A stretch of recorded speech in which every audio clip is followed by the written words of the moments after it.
Let me start with a few words on our security environment.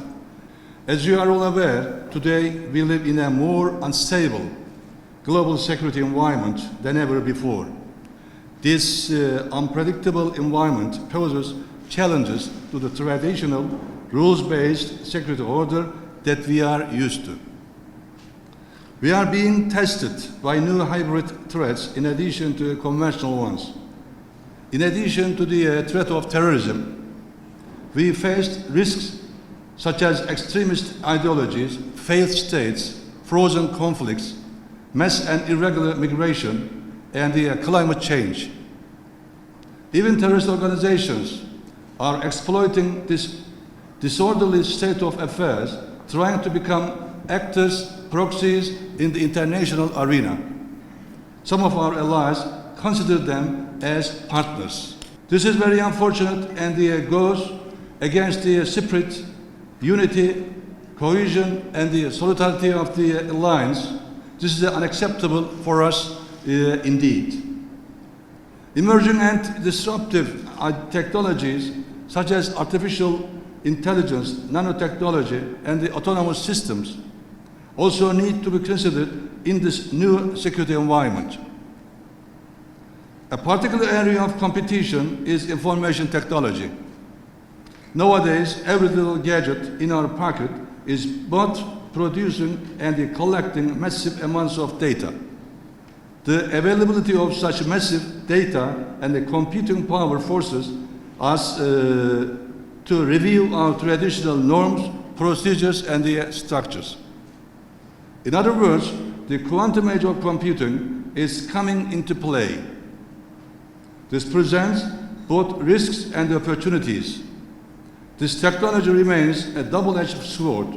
Like every tool, each new technology can be used both by friends and enemies for good or to do harm. The world has shrunk, so to speak. Europe's fate is not independent of Africa's fate. North America's fate is not independent of Asia's.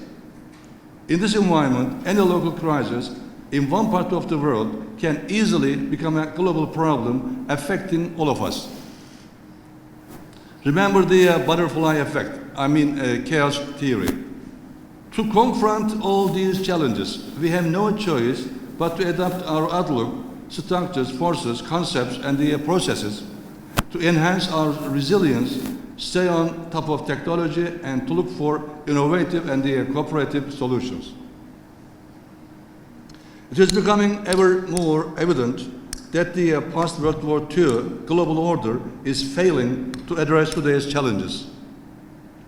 The Ukraine crisis has plainly revealed the structural deficiencies of our current global security architecture.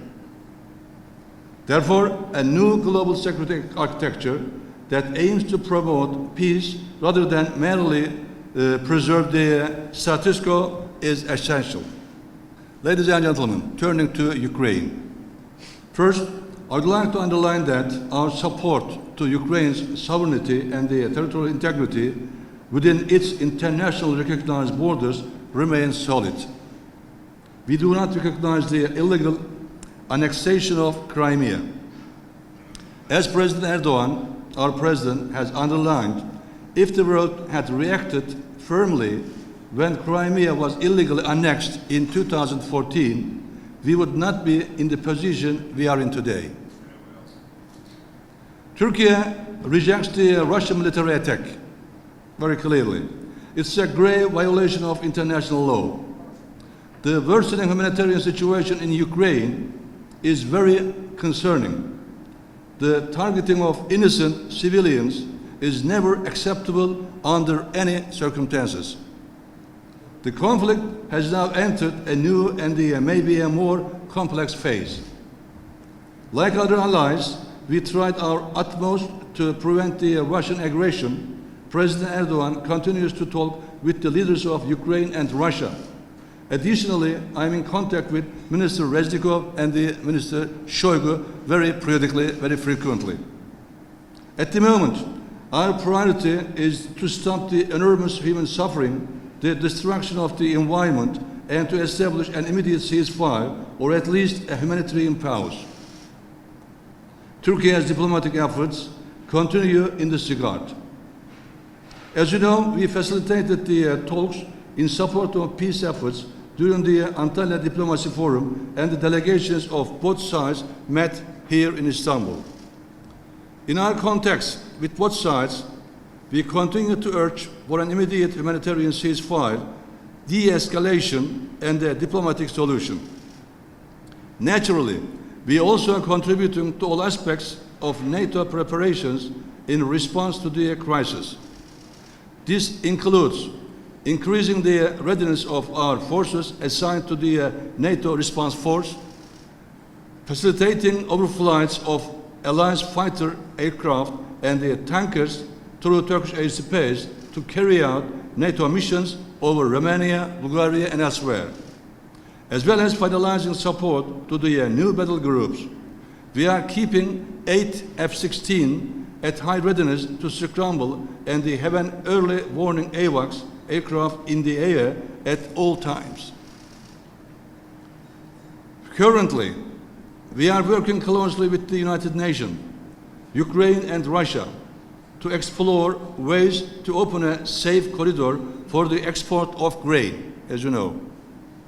The Ukrainian side is hesitant to clear mines, as they are concerned Russia taking advantage of the clearance of the mines.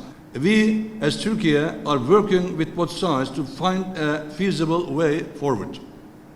We are doing our utmost to meet Ukraine's requests and will continue to do so.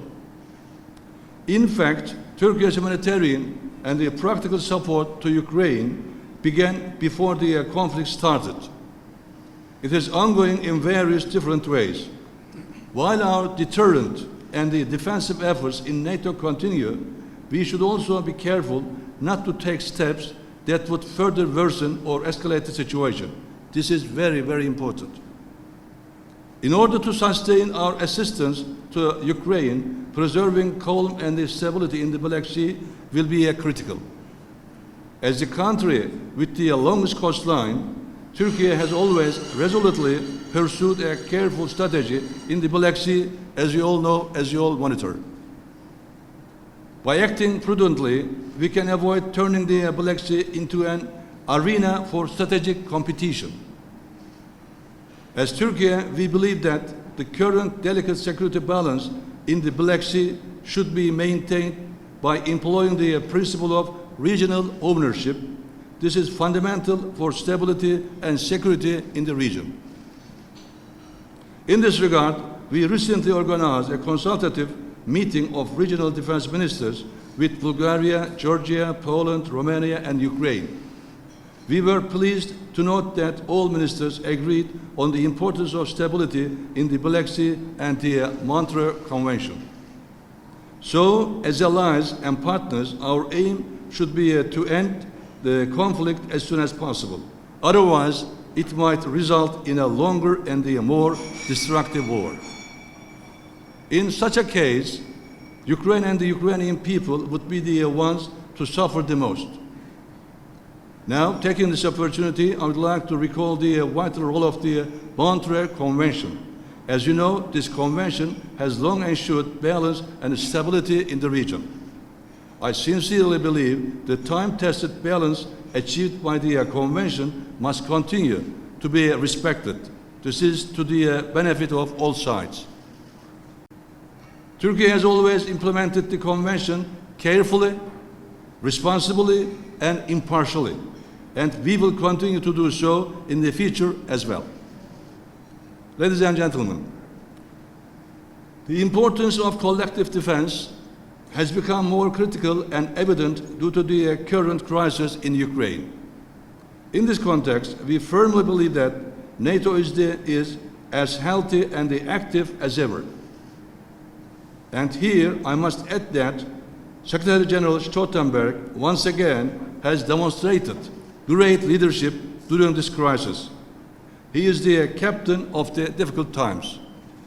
I strongly believe NATO will continue to successfully adapt and counter the diverse threats and the challenges that it faces by taking a 360-degree approach to security.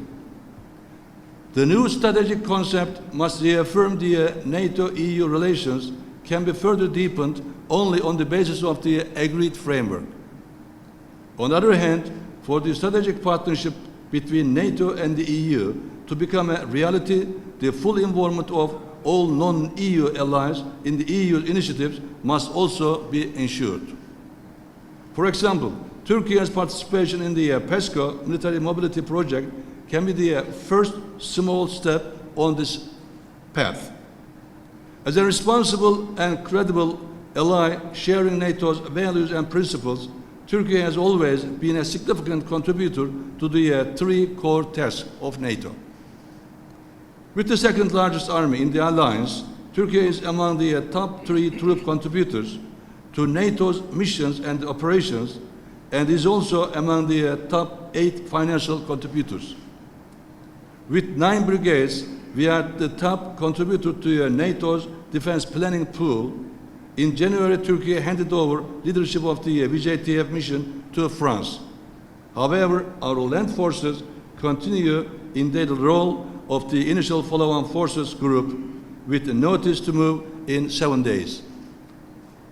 In addition, NRDC Turkey will assume the warfighting core task in 2023. We have also established the Turkish Maritime Force, which will assume the command of the NATO Response Forces Maritime Component Command also in 2023. As we also seek to contribute to technological adaptation within the alliance, we will take part in Diana and are assessing our potential participation in the NATO Innovation Fund as well. As part of your program, I believe your visits to the Maritime Security Center of Excellence and the NATO Rapid Deployable Corps Turkey will both be very worthwhile. As a trusted NATO ally for 70 years, Turkey has always carried its fair share of the collective burden, if not more, in the face of risks and the threats. Let me underline, the stronger the members, the stronger the alliance. But please note, unfair export restrictions by our allies against my country affect not only Turkey, but also the alliance itself, as well as our partners. These restrictions must be lifted urgently, as some allies have already done. Ladies and gentlemen, as you know, we are supportive of NATO's open door policy. For example, North Macedonia recently joined our ranks. However, as you know, becoming a treaty ally brings responsibilities along with the privileges and the benefits. It's a commitment to stand shoulder to shoulder with each and every ally. This is why NATO is an alliance, the most successful one in the history.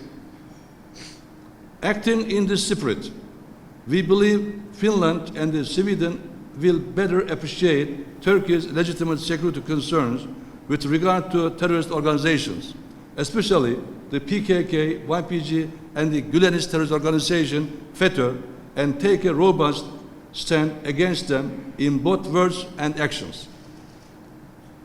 We have every right to expect them to prevent the recruitment, fundraising, and the propaganda activities of the PKK, which NATO and the EU, as well as other allies, consider a terrorist entity.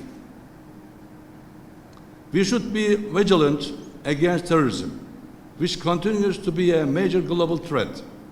As Turkey, we are conducting a relentless fight against Daesh, Al-Qaeda, the PKK, YPG, PYD, FETÖ, and other terrorist organizations, all at the same time. We are doing all of this successfully, despite the failed 15 July coup attempt. Turkey is actively participating in all global counterterrorism efforts. Daesh attacks caused the loss of more than 600 innocent lives of in Turkey. In Syria and Iraq, we neutralized almost 4,500 of the most radical Daesh terrorists. In fact, the Turkish Armed Forces is, please note, the only NATO army to fight hand-to-hand against Daesh. In addition, Turkey denied entry to 100,000 foreign terrorist fighters, while another 9,500 were deported back to their country as they tried to transit to Syria. The PKK terrorist organization is responsible for the loss of more than 40,000 innocent lives. The Syrian crisis gave the PKK the opportunity to promote its Syrian branch, the YPG. To mislead the international community, the PKK operates under different names. The key issue here is PKK equals YPG. They are two sides of the same coin. They operate under the same hierarchy as confirmed by intelligence and open sources. They have the same radical separatist ideology, share the same leadership goals, and they utilize the same violent methods. Additionally, its human, drug, arms trafficking, ethnic persecution, forced migration, and the child recruitment activities have all been separately documented by independent institutions. For example, the reports by the Human Rights Watch and the Amnesty International. We should all be aware that supporting one terrorist organization against another in a so-called transactional, tactical, and temporary partnership is unacceptable under any circumstances. This is morally questionable and strategically self-defeating. It is also against the spirit of alliance. Please remember, our only enemy is terrorism, and our only targets are terrorists. While we do this, we always respect the borders and the territorial integrity of our neighbors.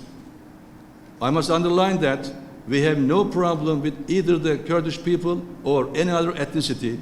The PKK, YPG does not represent the Kurds, just as Daesh does not represent Islam. Equating the Kurds in the region with the PKK, YPG is an insult to our Kurdish brothers and sisters. In fact, 1.5 million Kurds fled their homes due to a PKK, YPG operation. This clearly shows that the PKK, YPG is also the enemy of the Kurdish people. We attach great importance to the security of all religious and ethnic groups living in the region, such as the Kurds, Arabs, Assyrians, Chaldeans, Arameans, Christians, and Yazidis living in the region. In our fight against terrorism, we take great care in planning and execution to protect civilians, the environment, the historical and the cultural buildings, and the civilian infrastructure. In fact, in the past, sometimes the operations were delayed, intentionally were delayed, to avoid harm to civilians and other collateral damage. In fact, it's a matter of our culture and the values to protect civilians, innocent people. Therefore, any attempt to affiliate terrorism with any religion or ethnic group is absolutely wrong and misleading. Another active and serious threat we face the Gülenist terrorist organization, FETÖ. The heinous failed coup attempt in 2016 was a test of strength for Turkish democracy. And Turkey successfully passed this test, fortunately. FETÖ has carried out many criminal activities such as blackmail, threats, conspiracies, espionage, tax evasion, money laundering, and exploiting the judicial power for its interests. This terrorist organization poses a serious threat to Turkey and all other countries wherever they are. After expelling FETÖ militants from our ranks, we have become stronger and conducted the most comprehensive operations and exercises in our military history. For example, our warships reached 200,000 cruise hours last year. New commando brigades have been formed, and the 151 Air Force pilots joined our ranks just last week. Our Navy, aircraft, and troops, supported by domestically produced weapons, ammunition, and the equipment, are stronger than ever and supporting NATO missions and operations as well. To sum up, the fight against terrorism has taught us some crucial lessons. First, effective international cooperation is essential. Second, the international community should not discriminate between terrorist organizations based on prospective benefits or outcomes. I must underline that as a NATO ally, Turkey is the last barrier between Europe and terrorism, influxes of refugees and other challenges. Please remember. As Turkey, we will continue to conduct our fight against terrorism in accordance with our legitimate right of self-defense, international law, and the relevant United Nations Security Council resolutions. Naturally, we expect cooperation, support, and solidarity from our allies in our fight against terrorism in all its forms and the manifestations. Ladies and gentlemen, at this point, I'd like to say a few words on other regional issues that we are dealing. On Syria, looking over the last 12 years of the Syrian crisis, I believe we can safely say that Turkey has done more for the Syrians than any other country. As Turkey, we have stood with the Syrian people since the beginning of the conflict. That means 2011. We have embraced millions of Syrian and Iraqi refugees regardless of their ethnicity or faith, including the Kurds, Yazidis, Arabs, Christians, Assyrians, and the many others. Please note this. We hosted up to 4 million Syrians in Turkey. Some of them have already returned to Syria safely, voluntarily, and in a dignified manner. We are also providing aid and assistance to another more than 5 million internally displaced people within Syria. In fact, we are the largest refugee hosting country in the world according to the United Nations figures. This influx of refugees is a considerable burden shouldered by Turkey for the benefit of Europe and beyond. Nevertheless, we have also reached our limits in this regard. Turkey is also investing considerable resources for the normalization of life in the regions we support in South Syria. This includes the repair of hospitals and the schools, mosques, churches, and the synagogues, and the rehabilitation of the infrastructure such as water, electricity, and the roads, and finally the revitalization of the agriculture and trade. To give you some numbers, we have constructed 14 hospitals to provide 5 billion people health services, built, renovated, and reopened more than 1,700 schools that were destroyed by terrorists, provided education for more than 300,000 students, restored and reopened more than 500 mosques and churches. As for the issues with our neighbor and ally, Greece, we have several outstanding problems with Greece, such as demilitarized status of the Eastern Aegean Islands, territorial waters, airspace claims, and the continental shelf, and exercises and the nav taxes, and so on. As Turkey, we sincerely wish to see the peaceful resolution of all the outstanding problems with Greece. We are very sincere on this. Through international law, good neighborly relations, mutual respect, in the spirit of the alliance and dialogue. Obviously, problems between the two countries cannot be resolved without talks, without meetings, and without the visits, short dialogue. We need dialogue. We are in favor of sharing the wealth of the region in a fair way and building a peaceful future together, not only for us, for our children as well. Unfortunately, certain politicians, Greek politicians, for their own political and personal ambitions, pursue some actions and rhetoric that escalate tensions, as if to undermine the positive efforts against the benefit of even Greek people. As NATO members, we do not need artificial armaments programs and alliances within the alliance. Some Greek academics and retired diplomats and the generals also agree with the realistic and the positive efforts. I must also underline here that instead of addressing the bilateral issues directly and in a good faith, our Greek friends are talking to EU. They are framing the bilateral issues as if they are problems of the EU, United States, or NATO. Including third parties to bilateral issues will not help to the solution of the problems. It will only make them more difficult.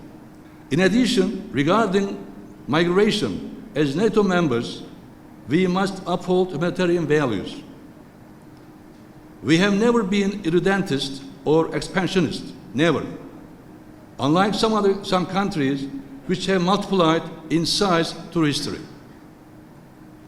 Our message to our neighbor and ally Greece is that Turkey is not a threat to Greece, never. Turkey is not a threat to Greece or any other country.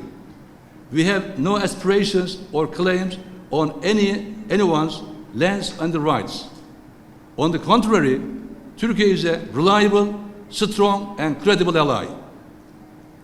Let me underline that our only purpose is to protect our rights and interests in accordance with the international law and the agreements between us. For this part, Turkey is emphasizing bilateral discussions to resolve these outstanding issues. In this context, consultative talks, NATO deconfliction procedures meetings, and confidence-building measures meeting have continued so far thanks to our active efforts. For example, we are still waiting for a positive response to our long-pending invitation to hold the fourth round of talks with Greece on military confidence-building measures. There has been no response from Greece yet. To sum up, I would like to emphasize once again that it is a sincere and the insistent desire of Turkey to settle all our outstanding disputes with our neighbor and ally Greece in accordance with international law and in a sincere dialogue. I believe the similarities between the Turkish and the Greek people, who share the same geography, common cultural ties, and historical experiences, are much greater than our differences. Our most sincere wish is for the Turkish and the Greek people to live in peace, security, stability, and prosperity. Acting to the contrary will bring no benefit to either party, and Turkey is determined and capable to protect its rights and interests. Our aim is to ensure the country's territorial integrity and the political unity based on the understanding that Libya belongs to the Libyans and contribute to a peaceful and stable Libya. In line with bilateral agreements, Turkey provides training, assistance, and advice support to the Libyan government in accordance with international law and helps clear mines and IEDs, provides health and humanitarian aid, and operates a hospital over there. In fact, thanks to Turkey, support to Libya, further conflict and humanitarian tragedies have been prevented, and the current United Nations-led political process became possible. We support the political process. We do not favor any Libyan actor. Our objective is to avoid both a power vacuum and a renewed armed clashes. We are in touch with Libyan parties as part of our inclusive approach and in coordination with some of our allies. Please remember that at the same time Turkey responded positively to the call for assistance of the recognized Libyan government. Therefore, Turkey is not a foreign power in Libya. As for Afghanistan, the end of Operation Resolute Support and the events at Kabul International Airport went in a direction very far from what we would have wished. As Turkey, we stayed there as long as we could, as promised, to support the safe evacuation of thousands of Allied personnel, civilians, and the vulnerable Afghans. With the United States and the United Kingdom as the allies and the partners on the ground, we demonstrated very effective cooperation under very, very difficult circumstances.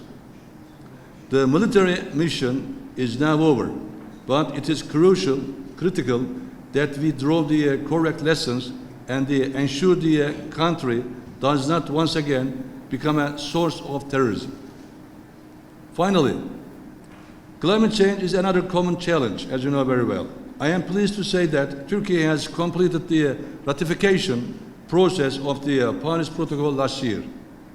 As Turkey, we have already begun and will continue adopting legislation, infrastructure, and our operations to this protocol. Distinguished members of the NATO Parliamentary Assembly, ladies and gentlemen, I tried to give you an outline of defense and security issues. In conclusion, keeping in mind the spirit of alliance, unity, solidarity, and cohesion, we will continue to make substantial and significant contributions to the security of the inter-Euro-Atlantic area and beyond. In this regard, NATO remains central to Turkey's security, and Turkey remains central to NATO, as it has been so far for the last 70 years. At the same time, Turkey is determined to fight against terrorism in all its forms and manifestations. Also, we wish to resolve all the outstanding problems with Greece peacefully through dialogue. Ladies and gentlemen, as you can see, you have a busy agenda. Tomorrow, I will be in Brussels for the defense ministerials to discuss some of these issues with my dear colleagues, friends. Lastly, I hope you will have enough time to do so, to some sightseeing and shopping for your spouses and families. In Istanbul, one of the most beautiful cities in the world, as you know,